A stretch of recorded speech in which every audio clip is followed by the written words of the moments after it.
హైడ్రా పైన తీవ్ర వ్యతిరేకత, లేకపోతే హైడ్రా యొక్క దీన్ని అంటే చాలామంది హైడ్రా బాధితులు ఉన్నారు అని చెప్పేసి కూడా ఈ విధంగా కూడా మనం చూస్తూ ఉన్నాం అన్నమాట. హైడ్రా బాధితులు అంటే కనుక మనం చూడాల్సింది ఆల్బర్ట్ ఐన్స్టైన్ ఒక ఫేమస్ కొటేషన్ ఉంటుంది అనమాట. ఏమంటాడంటే, world is a dangerous place to live, not because of those doing evil, but because of those vast majority who are silent and just watching అని చెప్పి అంటాడు. అంటే మీరు ప్రపంచం అనేది ఒక డేంజరస్ ప్లేస్ టు లివ్. ఎందుకు? దానికి మీరు అంటే నాట్ బికాజ్ ఎవరో కొంతమంది దాంట్లో తప్పు చేస్తున్నారని కాదు, వాళ్ళు తప్పు చేసేవాళ్ళు అనేది కాదు, బట్ సైలెంట్ మెజారిటీ ఎవరైతే ఉన్నారో వాళ్ళు ఊరికనే దాన్ని బయట నుంచి చూస్తూ ఉంటారనమాట. చూస్తూ ఉన్న వాళ్ళ వల్ల నష్టం ఎక్కువ ఉంటుంది అనేది కూడా చాలా స్పష్టంగా ఆల్బర్ట్ ఐన్స్టైన్ కొటేషన్ మనందరం కూడా గుర్తు చేసుకోవాలి. రైట్, ఇప్పుడు దీంట్లో ఈ వ్యతిరేకత దీని గురించి మనం మాట్లాడుతున్నప్పుడు హైడ్రా మీ అందరూ చూశారు. ఫస్ట్లో ఏది కొంత ఏది ఇంపార్టెంట్ స్ట్రక్చర్స్ని డిమాలిష్ చేయగానే ఇది ఉన్నది అంత దానికి చాలా బ్రహ్మాండంగా చేస్తున్నారన్నారు. 2-3 అంటే ఈ గతంలో జరిగినటువంటి 2-3 ఏదైతే కనుక డిమాలిషన్స్ ఏమైనా జరిగినప్పుడు దాని గురించి కొంత అంటే అడ్వర్స్గా రిపోర్ట్ చేయడం కూడా దీన్ని కూడా నేను ఒకసారి దాని మీద కూడా క్లారిటీ ఇవ్వదలుచుకున్నాను. సో కొన్ని స్ట్రక్చర్స్ మనం ఇంకోటి మీ అందరికీ కూడా మేము చెప్పాల్సింది, ప్రతి స్ట్రక్చర్ కూడా ఏదైతే కనుక అన్ఆథరైజ్డ్ అయితేనే దాన్ని డిమాలిష్ చేయడం జరిగింది.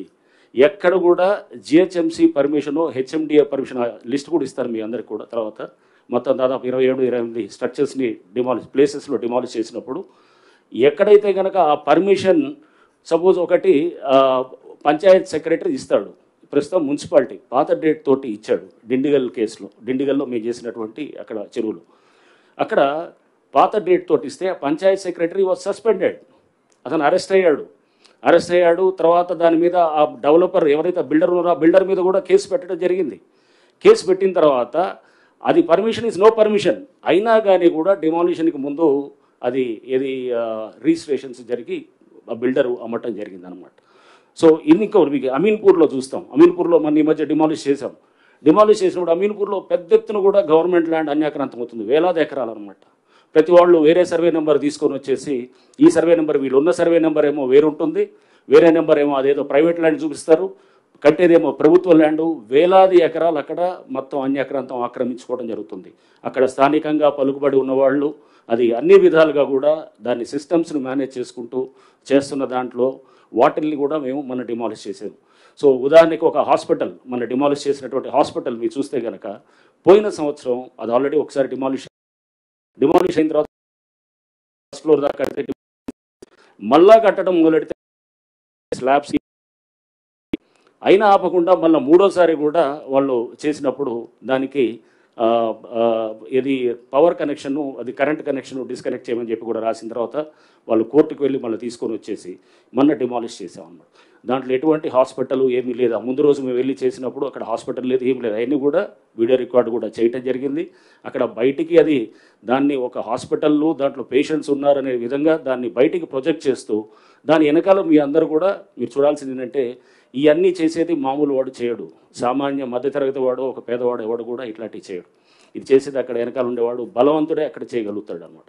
అది చేసి అతను ఏదైనా కానీ నేను మేనేజ్ చేసుకోగలుగుతాను, అన్ని వ్యవస్థలు నా చేతిలో ఉన్నాయన్నట్టు ఒక ధైర్యం ధీమాతుడు చేస్తుంటే అక్కడ కూడా చాలా విల్లాస్ కూడా మనం డిమాలిష్ చేసాం. విల్లాస్ డిమాలిష్ చేసినప్పుడు ఆ విల్లాస్ డిమాలిషన్లో వచ్చినటువంటిది కూడా మనం చూస్తే కనుక అవన్నీ కూడా గవర్నమెంట్ ల్యాండ్లో పర్మిషన్స్ ఇచ్చినారని చెప్పేసి కూడా సస్పెండ్ అయ్యాడు. సస్పెండ్ అయిన తర్వాత రిజిస్ట్రేషన్ కూడా ఆపాలని చెప్పి కలెక్టర్ రాస్తే రిజిస్ట్రేషన్స్ కూడా ఆపేశారు. ఆ బిల్డర్ అక్కడ ఉన్నటువంటి అతను మాధవ్ రెడ్డి ఏదో ఉన్నది, అతను ఇంకో కోటేశ్వరరావు అని చెప్పేసి వాళ్ళు కొంతమంది వీళ్ళ వెనకాల అక్కడ లోకల్గా అక్కడ ఉన్నటువంటి ఒక పొలిటికల్గా ఉండే అతను వాళ్ళు వీళ్ళందరూ కలిసి మళ్ళీ కోర్టుకు వెళ్ళి రిజిస్ట్రేషన్స్ని అది వెంటనే మళ్ళీ చేసేటట్టు చేస్తే ఒకవేళ రిజిస్ట్రేషన్స్ ఉంటే కనుక బహుశా కొంత ఆగుండేదేమో, అంటే తెలిసేది పబ్లిక్కి. బట్ ఆ రిజిస్ట్రేషన్స్ చేయాలనేటటువంటి విధంగా వాళ్ళు మళ్ళీ ఒక ఆర్డర్ తీసుకొని రావడంతో కొంత అక్కడ రిజిస్ట్రేషన్లో జరగటం. మేము డిమాలిష్ చేసే ముందు కూడా అక్కడ ఒక జస్ట్ హార్డ్లీ ఒక 1 month ముందో లేకపోతే ఒక లాస్ట్ ఒక 1-2 months ముందు కూడా వాళ్ళు గృహప్రవేశం చేసిన సందర్భాలు కూడా చూసాం అన్నమాట. అంటే డ్యూ డెలిజెన్స్ అక్కడ ఆల్రెడీ పంచాయత్ ఆఫీస్కి వెళ్ళి నేను వాళ్ళతో మాట్లాడాను, వాళ్ళందరూ కూడా మా ఆఫీస్కి వచ్చారు. ఎవరైతే కనుక నష్టపోయిన వాళ్ళు ఉన్నారో వాళ్ళు వచ్చినప్పుడు వాళ్ళు చెప్పింది కూడా విని ఆశ్చర్యపోయాను. అంటే వాళ్ళు అమాయకంగా వాళ్ళు ఏంటంటే అక్కడ ఎటువంటి డ్యూ డెలిజెన్స్ చేయట్లేదు. ఒక పంచాయతీ ఆఫీస్కి వెళ్ళి కనుక్కుంటే తెలిసిపోతుంది. ఇది ఆల్రెడీ ఇక్కడ గతంలో ఇక్కడ ఇది పర్టికులర్ కొన్ని అరెస్ట్ అయ్యారు, లేకపోతే సస్పెండ్ అయ్యారు, లేకపోతే ఇక్కడ పర్మిషన్స్ క్యాన్సిల్ చేశారు, దీనికి పర్మిషన్స్ లేవు అని చెప్పిన తర్వాత కూడా వాళ్ళు అంటే దాని ప్రయత్నం కూడా చేయలేదు. తర్వాత వాళ్ళు రిజిస్ట్రేషన్ అయ్యి డబ్బు ఇచ్చిన తర్వాత తెలిసినట్టు వాళ్ళు కొంతమంది మా దగ్గర వాపటం కూడా జరిగిందనమాట. అంటే వాళ్ళు అక్కడ కొంత చేయాల్సినటువంటి కొన్ని ప్రిలిమినరీ ఎంక్వైరీస్ చేయలేదు. బ్యాంకర్స్లో కూడా యాక్చువల్గా అక్కడ చేయాల్సినటువంటి వాళ్ళు బ్యాంకుల్లో వాళ్ళ ఫీల్డ్ వెరిఫికేషన్ టీమ్స్ ఉంటాయి. ఒక బ్యాంక్ లోన్ ఇవ్వాలంటే కనుక ఫీల్డ్ వెరిఫికేషన్ టీం ఉంటుంది. ఆ ఫీల్డ్ వెరిఫికేషన్ టీం కూడా తెలిసిపోతుంది. ఇప్పుడు నిన్న నాకు చెప్తున్నారు ఏది భువన్ అని చెప్పేసి మన ఎన్ఆర్ఎస్సి పోర్టల్లోకి వెళ్తే కనుక మనకి ఏ సర్వే నెంబర్లు ఉన్నా కూడా మనకు తెలిసిపోతుంది అన్నమాట. మీరు ఒకసారి వెళ్ళి మీ సర్వే నెంబర్ కట్టింది ఒక సర్వే నెంబరు, చూపించేది ఇంకో సర్వే నెంబర్ అన్నప్పుడు అక్కడికి వెళ్ళి నించొని మనం చూసుకుంటే కనుక అక్కడ అసలు సర్వే నెంబర్ ఇదా కాదా అనేది కూడా చెక్ చేసుకోవచ్చు. లేకపోతే మినిమం అక్కడ ఒక ఆఫీసులు 2-3 ఆఫీసులు, ఎందుకంటే అక్కడ వ్యవస్థ అక్కడ యాక్ట్ చేస్తుంది. యాక్ట్ చేస్తూ వాళ్ళని సస్పెండ్ చేశారు. సస్పెండ్ చేసి వాళ్ళ మీద యాక్షన్ చేసి పర్మిషన్స్ క్యాన్సిల్ చేసిన తర్వాత కూడా అయినా కానీ కూడా అక్కడ వాళ్ళు పర్మిషన్స్ క్యాన్సిల్ చేసిన తర్వాత పంచాయతీలు పర్మిషన్స్, ఉదాహరణకి ఇది అమీన్పూర్ చెప్పాను కదా, ఇది విల్లాస్ మేము ఏదైతే తీసామో డిమాలిష్ చేసాము, పర్మిషన్స్ క్యాన్సిల్ చేసిన తర్వాత కూడా అతను ఆగకుండా పర్మిషన్స్ క్యాన్సిల్ చేసినా కానీ కూడా ఇంకా ఏది కన్స్ట్రక్షన్ చేస్తూ పోయారు.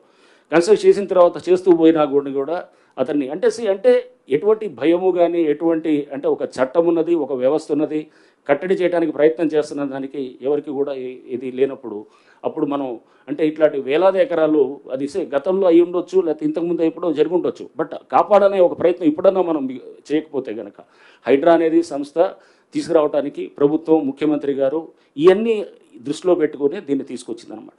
సో అందుకోసం హైడ్రా బాధితులు అని వీళ్ళని అంటే కనుక హైడ్రా బాధితులు కాదు, మనం ఒకవేళ కనుక ఇవన్నీ చేయకపోతే కనుక సైలెంట్గా ఉన్న సిటీలో ఉన్న 1 కోటి మంది పైన వాళ్ళు రేపు మనం ఇదంతా వర్షం పడితే కనుక మొత్తం మనం అంతా మునిగిపోయేది వీళ్ళు బాధితులు అవుతారు. సో వర్షాలు పడితే కనుక మునిగిపోయేది వీళ్ళు, లేకపోతే ట్రాఫిక్ రద్దీ అయితే కనుక సైలెంట్గా భరించుకుంటూ వాళ్ళు ఏది గంటలు ట్రాఫిక్లో ఉండి ఇది ఇంతేలే అనుకొని మనం అనుకుంటూ పోయేటటువంటి వీళ్ళు బాధితులు అనమాట. సో మనం కొంతమందిని వాళ్ళు ఎందుకంటే దీంట్లో తప్పకుండా వాళ్ళు చేయాల్సిన డ్యూ డిలిజెన్స్ చేయలేదు కాబట్టి వాళ్ళని అంటే మేము వాళ్ళని తప్పట్టట్లేదు. అక్కడ చేసినటువంటి ఆ బిల్డరు వాళ్ళ మీద కూడా క్రిమినల్ కేసులు పెట్టడం జరుగుతుంది. ఆల్రెడీ కొన్ని చోట్ల జరిగింది, చేసాము, ఇంకా కొంత చేరిగే వాటిలో చేస్తున్నాం. అంటే ఇన్ఫర్మేషన్ అన్నీ కూడా తీసుకొని చేస్తూ దీంట్లో అంటే దయచేసి ఇది హైడ్రా దీని మీద వ్యతిరేకత అంటే దీన్ని కూడా చూపించేటప్పుడు అది ఓన్లీ కొంతమంది వాళ్ళ వెస్టర్న్ ఇంట్రెస్ట్లు సూట్ చేయడానికి కోసం చేస్తున్నది తప్పగానే అంటే అక్కడ బలవంతునితోటి మనం ఎదుర్కోవాలన్నప్పుడు వాళ్ళు న్యాచురల్గా రకరకాల పద్ధతులు చేస్తారు. మేము సున్నం చెరువులో ఎప్పుడైతే అక్కడ చేసాం, మీరు అందరు చూసారు, అక్కడ ఒక వ్యక్తి వెంకటేష్ అనే వ్యక్తి కిరోసిన్ పోసుకొని మొత్తం చేయటం జరిగింది. సో అతను ట్యాంకర్స్ బిజినెస్ చేస్తుంటాడు, అక్కడ ట్యాంకర్స్ బిజినెస్ చేస్తుంటాడు. ఇప్పటికీ మళ్ళీ కంటిన్యూ మొదలెట్టాడని చెప్పి మళ్ళీ ఏదో మొన్న ఎవరు అన్నారు. సో అంటే ట్యాంకర్ రోజుకి అతని బిజినెస్ దాదాపు 1,00,000 పైన ఉంటుంది.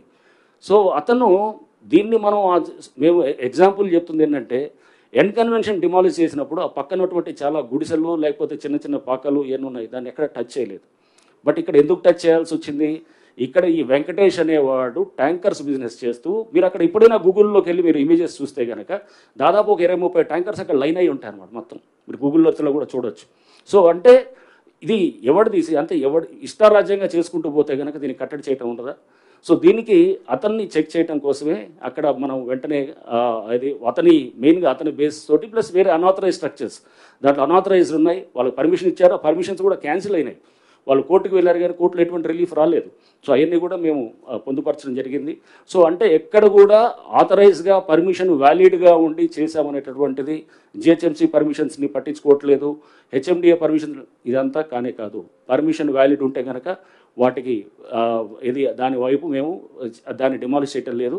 ఏమన్నా అది ఎఫ్టీఎల్లోనూ ఎక్కడన్నా వస్తే కనుక ఎఫ్టీఎల్లో కూడా మీకు మళ్ళీ ఇంకోసారి మీ అందరికీ కూడా తెలియపరిచేది ఏంటంటే పబ్లిక్ హ్యాబిటేషన్స్ ఎవరైతే కనుక ప్రజలు ఆల్రెడీ ఉంటున్నారో వాటిని ఎక్కడ కూడా మనం టచ్ కూడా చేయట్లేదు. అది ఆల్రెడీ మీకు చెప్పడం జరిగింది. గౌరవ ముఖ్యమంత్రి గారు ప్రభుత్వం కూడా ఇది చాలా ఇది పబ్లిక్ ఆల్రెడీ ఉన్న వాళ్ళందరినీ కూడా వాళ్ళని మనం ఆదేశాలు కూడా హైడ్రాకి ఇవ్వటం కూడా జరిగిందనమాట. సో అంటే ఎక్కడ కూడా ఇప్పుడు ఆల్రెడీ నివాసంగా ఉన్నటువంటి వాళ్ళని ఎవరు చేయట్లేదు. మీరు చూస్తే ఏ ఇన్సిడెంట్లో చూసినా మన కుకట్పల్లిలో చూసాం, కుకట్పల్లిలో చెరువు దగ్గర డిమాలిష్ చేసినప్పుడు అక్కడ కేటరింగ్ చేస్తూ ఒక లేడీ మాట్లాడటం మనం చూసాం. సో వాళ్ళకి యాక్చువల్గా ఆ డిమాలిషన్ అయిన మరుసటి రోజు వాళ్ళు ఆ ల్యాండ్ ఓనర్స్ అంతా కూడా మా దగ్గరికి వచ్చారు, ఒక అడ్వకేట్ని తీసుకొని మా దగ్గరికి వచ్చారు, ఆఫీస్కి వచ్చారు. వాళ్ళందరికీ కూడా ముందే ఇంటిమేషన్ ఇచ్చాం. దాదాపు 14-15 మంది వాళ్ళు ఖాళీ చేయించారు.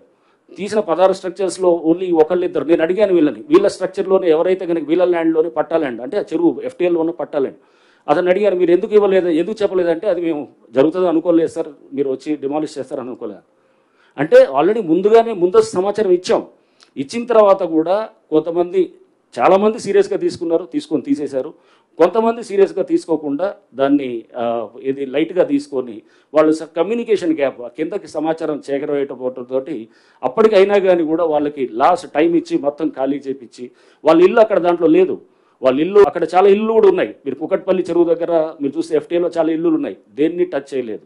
మీరు చాలా స్పష్టంగా ఇది తెలుసుకోవాలి. అంటే ఇల్లులు ఉన్నవాళ్ళు నిన్న చూశాను, ఎవరో పెద్దమ్మ బుచ్చమ్మ అని చెప్పి ఆమె ఆత్మహత్య చేసుకున్నదని చెప్పి చాలా బాధ అనిపించింది.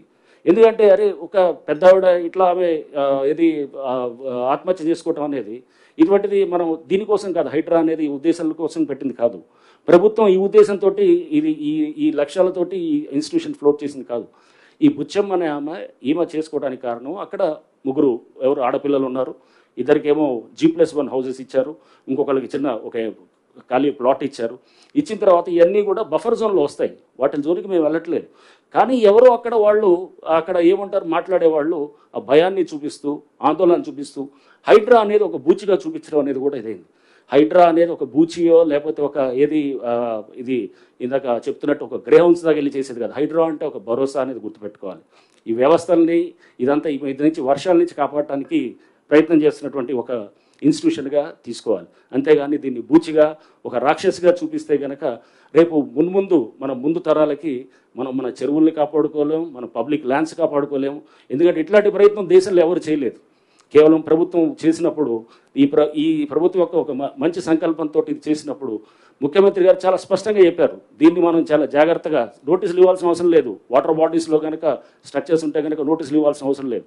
అయినా కానీ కూడా వాళ్ళకి ముందుగా చెప్తున్నాం, చెప్పేసి వాళ్ళకి ముందుగా నోటీసులు ఇచ్చి వాళ్ళకి అందరికీ కూడా చాలా స్పష్టంగా క్లియర్గా చెప్తున్నాం, మీరు ఇదిగో ఇదని చెప్పి. అయినా ఇంకా కొంతమంది సీరియస్గా తీసుకోకపోతే ముఖ్యమంత్రి గారు మాకు చెప్పడం కూడా చాలా స్పష్టమైన ఆదేశాలు ఇచ్చారు. చిన్నవాళ్ళు పేదవాళ్ళు లోవర్ మిడిల్ సెగ్మెంట్ ఉంటే కనుక వాళ్ళు ఎవరికి కూడా మనకి సఫిషియెంట్ టైం ఇస్తాం. ఒకవేళ కనుక మనకి వాళ్ళు టైం ఇచ్చిన తర్వాత కూడా వాళ్ళు చేయలేదనుకోండి, ఇంకో 2 రోజులు ఇద్దాం, పోయేదేం లేదు. తప్పకుండా దాన్ని అంటే ఇప్పుడు మాడిఫైడ్ దీంట్లో కూడా వాళ్ళని ఆ చిన్నవాళ్ళు పేదవాళ్ళు ఉంటే కనుక ఆ స్ట్రక్చర్స్ని ఎక్కడ కూడా మేము చేయము. అది వాళ్ళకి కావాల్సిన సఫిషియెంట్ టైం ఇస్తాం. సఫిషియెంట్ టైం ఇచ్చి వాళ్ళని వెకేట్ చేసుకునే దానికి కూడా వాళ్ళకి మేమంతా కూడా అక్కడ వాళ్ళకి ఆ పరిస్థితులు వచ్చేటటువంటిదిగా ఫెసిలిటేట్ చేస్తామని కూడా మేము చెప్తున్నాం.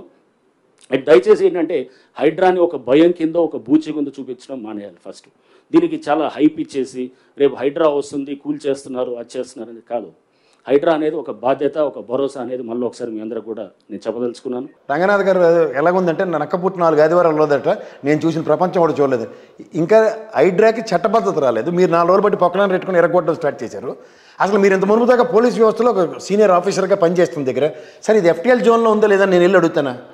అసలు ప్రభుత్వం ఫస్ట్ ఆఫ్ ఆల్ ఒక రిజిస్ట్రేషన్ అథారిటీస్ని, మున్సిపల్ అథారిటీస్ని అండ్ సంబంధిత MROల్ని ఫిక్స్ చేసి గ్రేటర్ హైదరాబాద్లో మీరు ఏ ప్రాతిపదిక మీద వీళ్ళందరికీ FTL జోన్లో ఇల్లులు నివాసయోగ్యాలు ఉన్న ఇల్లులు కానీ లేకపోతే బిల్డింగ్లు కానీ ఏదైనా పెట్టుకోవడానికి ఎలా పర్మిషన్స్ ఇచ్చారని ప్రభుత్వం ఒక కఠినమైన చర్యలు తీసుకోబోతోంది వీళ్ళందరి మీద అని చెప్పి ఫస్ట్ 3 నెలలు లేకపోతే 6 నెలలు టైం ఇస్తున్నాం. ఎందుకంటే ఈ ప్రభుత్వం 5 సంవత్సరాలు ఉంటుంది కాబట్టి FTL జోన్లో ఉన్న వాటిలన్నింటినీ ఎరగొడతామని ఒక చేతమని ఇస్తూ మేము వాళ్ళు దీనికి చట్టబద్ధత కల్పిస్తూ హైడ్రా లాంటి వ్యవస్థని డిప్లాయ్ చేసాం.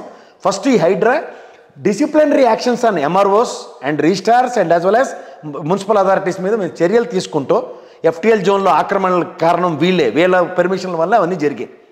అలాగే బ్యాంకు లోన్లు తీసుకున్న వాళ్ళు ఇవాళ మీరు ఉపసంహరించుకుంటున్నాం, మేము ఈ పర్టికులర్ ఈ బిల్డింగ్స్ అన్నీ కూలగొట్టడానికి మేము డిజైన్ చేసుకుంటున్నాం అన్నది ఒక నోటిఫికేషన్ ఇస్తే ఇక్కడ ఎలా ఉందంటే సార్ లోన్లు ఇచ్చిన బ్యాంకులు సేఫ్ జోన్లోనే, పెర్మిషన్లు ఇచ్చిన ఈ రిజిస్టార్లు కానీ లేకపోతే MROలు కానీ వీళ్ళందరూ బ్రహ్మాండంగా కుషామత్తగా ఉంటే సామాన్య మానవులకి ఇల్లు వాకిళ్ళు ఎరగొట్టేస్తున్నారు. తర్వాత మీరు హైడ్రా పరంగా బిల్డింగ్లు ఎరగొట్టచ్చు, నో అప్రహెన్షన్స్ వాళ్ళు డెసిషన్ తీసుకున్నారు. ఎగ్జాంపుల్ చెప్తున్నాను. కానీ లోపల సామాన్లు ఎరగొట్టడానికి వీరెవరండి? అద్దెకున్న వాళ్ళు ఉన్నారు. అట్లీస్ట్ మీరు తిరుపతి రెడ్డి గారికి ఎవరికి ఆయనకి నోటీస్ ఇచ్చారు, రేవంత్ రెడ్డి గారి బ్రదర్కి, ఆయనకైతే టైం ఇస్తారా?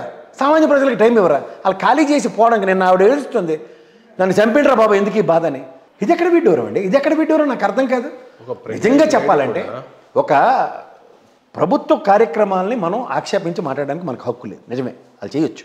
కానీ దానికి ఒక చట్టబద్ధత కల్పించండి, ఒక పబ్లిక్ డొమైన్లో నోటిఫికేషన్స్ ఇవ్వండి, వాళ్ళకి సమయం ఇవ్వండి. 10 రోజులు ఖాళీ చేసేయాలండి. ఫస్ట్కి ఎరగొడతాం, నిన్న ఎరగొట్టిన దానికి ఫస్ట్కి ఎరగొట్టడానికి తేడా లేదు సార్.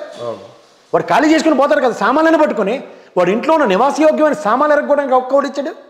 ఈరోజు హైడ్రాకి చట్టబద్ధత లేదు కదండి. రంగనాథ్ గారు ఏ అనే బిల్డింగ్ని కూల్చాల్సిన దానికి బి అనే బిల్డింగ్ని కూల్చేశాడు అనుకున్నాం.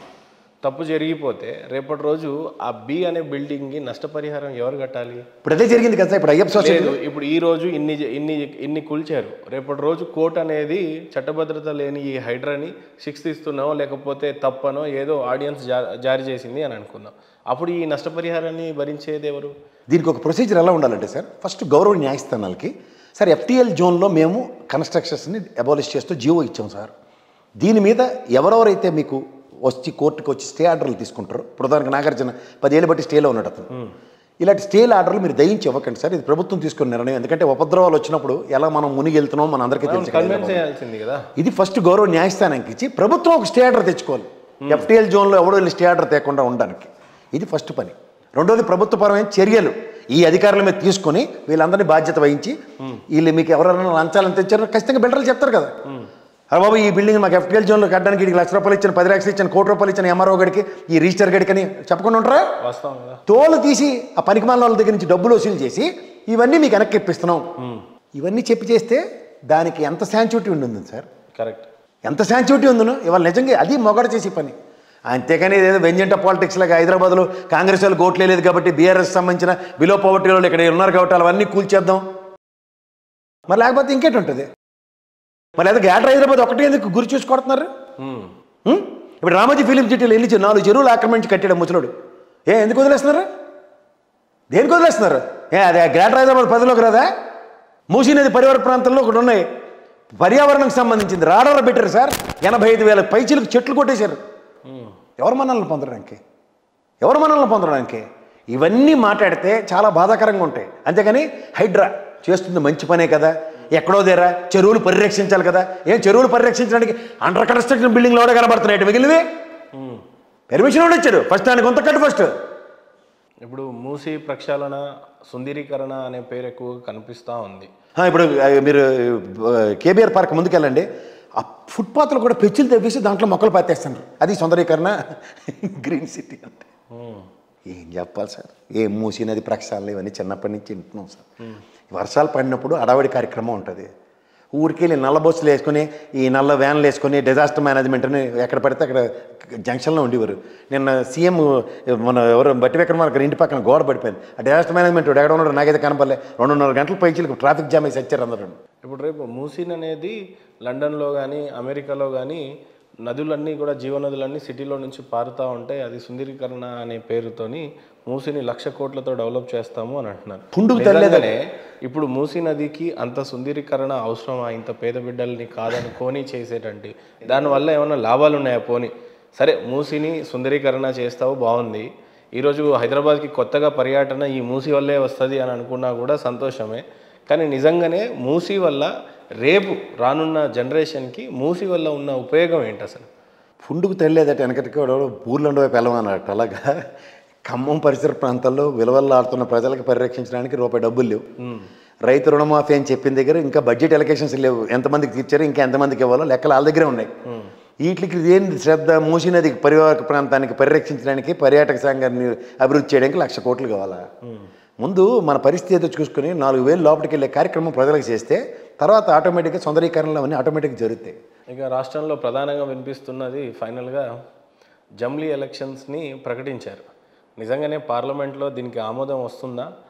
దేశమంతటా కూడా జమ్లీ ఎలక్షన్స్ ఖచ్చితంగా రావడానికి సంకేతాలు ఏమైనా ఖచ్చితంగా కనపడతా ఉన్నాయి? ఖచ్చితంగా జమ్లీ ఎలక్షన్స్ వస్తే ఏ రకంగా ఈ దేశంలో పరిస్థితులు మారబోతున్నాయి అని అంటే ఏం చెప్తారు సార్?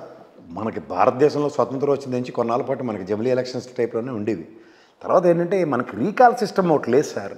అమెరికా తరహా డెమోక్రసీని ఈ ప్రభుత్వం డ్రైవ్ చేస్తుందండి. వాళ్ళకేంటంటే సూపర్ పవర్స్ కాన్స్టిట్యూషన్ అమెండ్మెంట్స్ ఇట్లాంటివన్నిటితోనూ కొన్ని జరగవచ్చు అన్న ఒక దీంట్లో ఉన్నారు.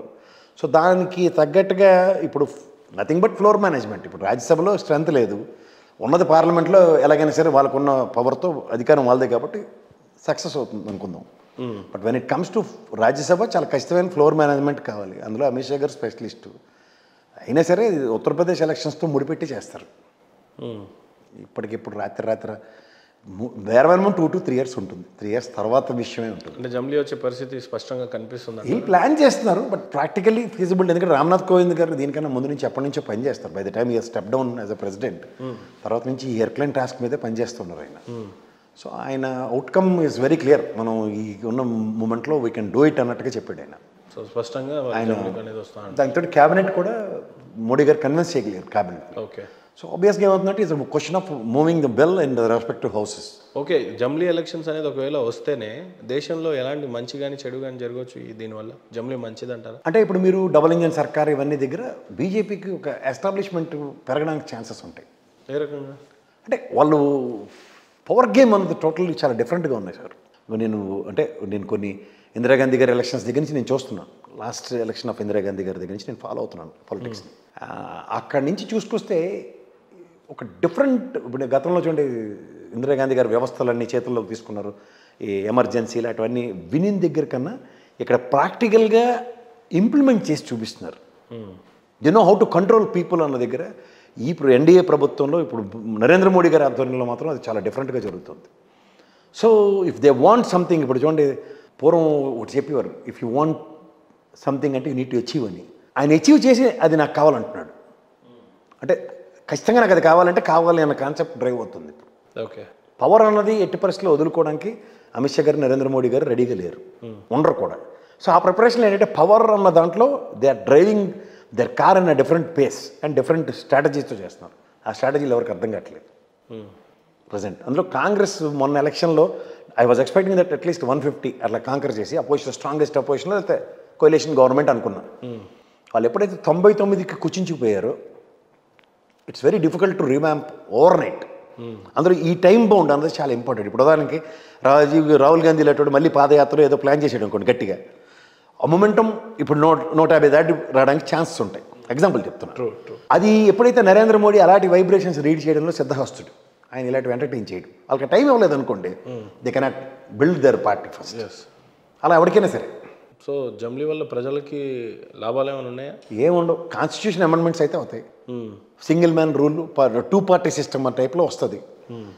ప్రెసిడెంట్ రూల్ చేస్తాడు కంట్రీని అన్నది మాత్రం నాకున్న అవగాహన. ఎందుకంటే ఖచ్చితంగా నరేంద్ర మోడీ గారి కాన్సెప్ట్ అట్లాగే ఉంది. అంటే అప్పుడు ప్రెసిడెంట్ కూడా మార్చే అవకాశం ఉంటుందా? అంటే ప్రెసిడెంట్గా మన వాళ్ళు పవర్ పాలిటిక్స్ ప్లే చేసే ఇదిలో అమిత్ షా కానీ లేకపోతే నరేంద్ర మోడీ గారు ప్రెసిడెంట్ అవ్వాలి అనే ఉద్దేశంతో జంబ్లీ ఏమన్నా ఆ దిశగా అడుగులేస్తుంది అంటారా? ఆబ్వియస్గా అదే. ఎందుకు ఏజ్ ఫ్యాక్టర్ వల్ల అంటారా? వాటెవర్. ఆయనే చెప్పాడు కదా 70-75 వచ్చిన తర్వాత ఎవరైనా పాలిటిక్స్లోంచి వెళ్ళాలి అన్న దగ్గర ఆయన ఒకటే is taking all sort of excuses.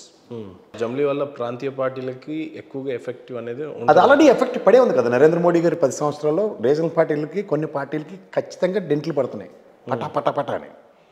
ఇప్పుడు జయలలిత గారు అయిపోయిన తర్వాత ఏడీఎంకి ఎవరెవరికి అర్థమే కావట్లేదు. పళనిస్వామి పన్నీర్సెల్వం వెళ్తే ఏం కాదు అది అక్కడ ఫస్ట్ థింగ్.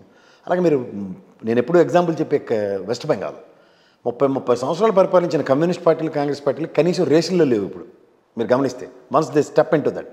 ఇప్పుడు Bhubaneswar already they step in to the shoes of politics. Patnaik versus Naveen Patnaik గారికి వర్సెస్ ఇవాళ BJP the stand still and strongest party కింద ఎస్టాబ్లిష్ అయిపోయింది సెకండ్ దీంట్లో. ఇప్పుడు when it comes to Andhra Pradesh దగ్గర ఈ చంద్రబాబు లాంటి అవకాశం ఎలా ఇచ్చాడో మీకే తెలుసు. Crystal clear. ఇప్పుడు 2 పిల్లులు కొట్టుకుంటే కోతి రొట్టె పట్టుకు వెళ్ళిపోయినప్పుడు వీళ్ళిద్దరు జడ్డిదనంతోనూ పవన్ కళ్యాణ్ లాంటి పార్టీని ఎమర్జ్ చేసి కూర్చోబెట్టాడు ఇవాళ. సో దాంతో ఏమవుతుందంటే ఆప్షన్స్ ఎక్స్ప్లోర్ అవుతున్నప్పుడు డైల్యూషన్ పెరుగుతుంది. మంది ఎక్కువైతే మధ్యకి పలచన. ప్రాంతీయ పార్టీల స్లోగన్లో ఇప్పుడు 3 ఓటు బ్యాంక్ 3 కింద స్ప్లిట్ అయ్యింది. ఆల్రెడీ 40-40 కాంకర్ చేసుకుని ఉన్నారు ఇద్దరు. మీరు చూసుకోండి వాళ్ళంటే ఈయన ఇప్పుడు ఒకప్పుడు 6% కన్ఫైన్ అయినాడు, ఎంత కాదన్నా 15-20% ఎగబాకే దగ్గర స్ప్లిట్టే కదా. అలాంటివి వాటిల్లో ఆ స్ట్రాటజీల్లో 1 to 3 ఫార్ములాస్లో బీజేపీ ఇప్పుడు సక్సెస్ చూస్తుంది.